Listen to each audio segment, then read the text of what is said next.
Indian ക്രിക്കറ്റിലെ മികച്ച താരങ്ങൾക്കുള്ള നമൻ പുരസ്കാരങ്ങൾ സമ്മാനിച്ചു. ഇന്ത്യയുടെ ടെസ്റ്റ് ഏകദിന നായകൻ ശുഭ്മാൻ ഗിൽ മികച്ച അന്താരാഷ്ട്ര പുരുഷ താരത്തിനുള്ള പുരസ്കാരവും സ്മൃതി മന്ദാന മികച്ച വനിതാ താരങ്ങൾക്കുമുള്ള അവാർഡും ഏറ്റുവാങ്ങി.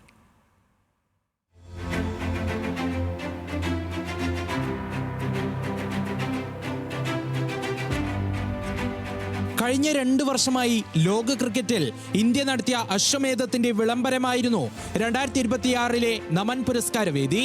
പുരുഷ വിഭാഗത്തിലെ ഏറ്റവും മികച്ച അന്താരാഷ്ട്ര ക്രിക്കറ്റർക്കുള്ള പോളി ഉംറിഗർ പുരസ്കാരം തുടർച്ചയായ 2ാം തവണയും ഇന്ത്യയുടെ ടെസ്റ്റ് ഏകദിന നായകൻ ശുഭ്മാൻ ഗിൽ സ്വന്തമാക്കിയപ്പോൾ വനിതാ ലോകകപ്പ് നേട്ടത്തിൽ നിർണായക പങ്കുവഹിച്ച സ്മൃതി മന്ദാന 5ാം തവണയും മികച്ച താരമായി.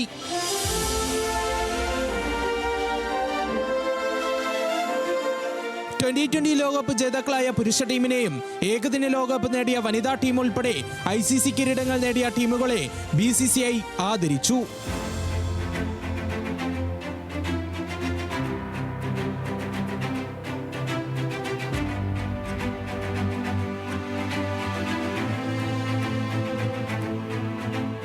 പുതുതലമുറയെ ആവേശത്തിലാഴ്ത്തുമ്പോഴും ഇന്ത്യൻ ക്രിക്കറ്റിനെ ഇന്നത്തെ നിലയിലെത്തിച്ച ഇതിഹാസങ്ങളെ BCCI മറന്നില്ല.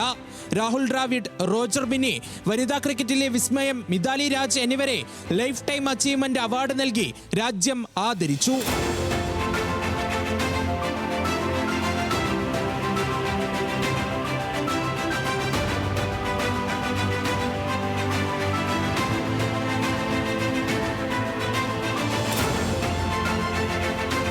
പുരുഷ താരങ്ങളിൽ ഹർഷിത് റാണയും വനിതകളിൽ ശ്രീചരണിയും മികച്ച അന്താരാഷ്ട്ര അരങ്ങേറ്റത്തിനുള്ള പുരസ്കാരം ഏറ്റുവാങ്ങി.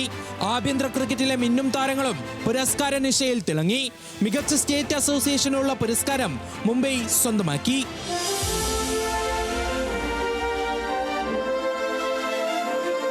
Sports desk, news Malayalam.